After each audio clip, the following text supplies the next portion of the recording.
Things have been pretty smooth up here in Tallahassee. We haven't really gotten any of the major impacts of the storm. But I would say people definitely in the Gulf Coast are definitely still facing a lot of the major impacts of the brunt of the storm. Yeah, it's been really interesting to watch how this plays out. State authorities have deployed nearly 10,000 National Guard members. Give us a sense from your side how authorities have managed this. We have a lot of confidence in our local, state, and federal officials when handling situations like this. Storms like this are fairly common in the state, and a lot of our officials train for situations like this and give plenty of time and warning to citizens and residents in local areas to prepare for situations like this. So I think we are very confident in our local officials and how they handle situations and storms like this. But despite that, 2 million homes without power, 2 million businesses and homes, rather, are without power. You must know people that have been caught up with this. What are friends, what are family telling you about how they're coping? Absolutely. I have a lot of family and friends that are in the direct path of the storm. They've lost power. Some can't get in contact with their family currently. A lot of people have evacuated up here to Tallahassee in the Big Bend area.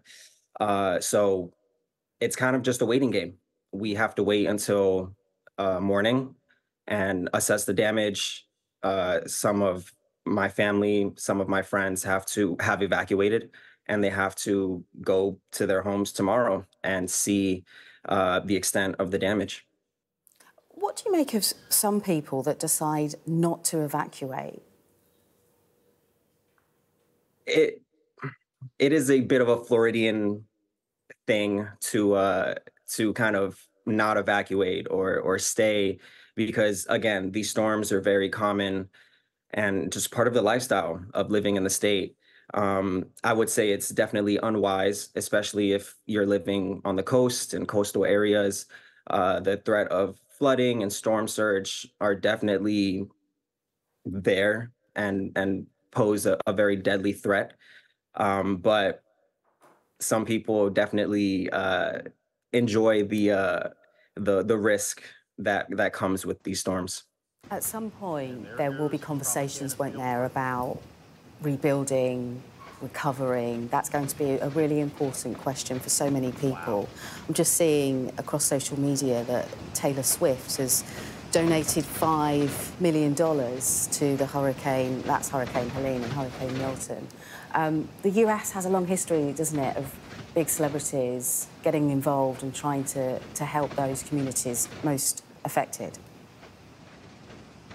Absolutely.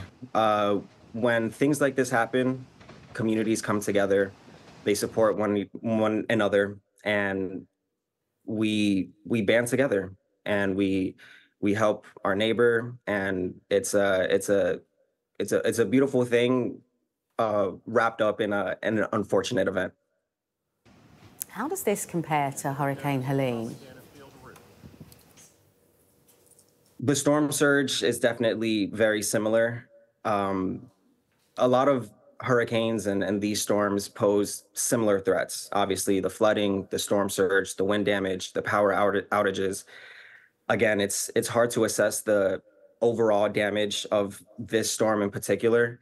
It'll take time and word from officials to fully understand the extent of the damage. What's the plan for you, Kevin, for the next couple of hours? Hunker down, or are you involved with teams across Florida, sort of reflecting what's happening?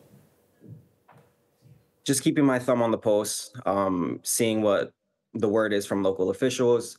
As for me, hunkering down and just keeping an eye on phone calls from loved ones and hoping and praying that they're okay.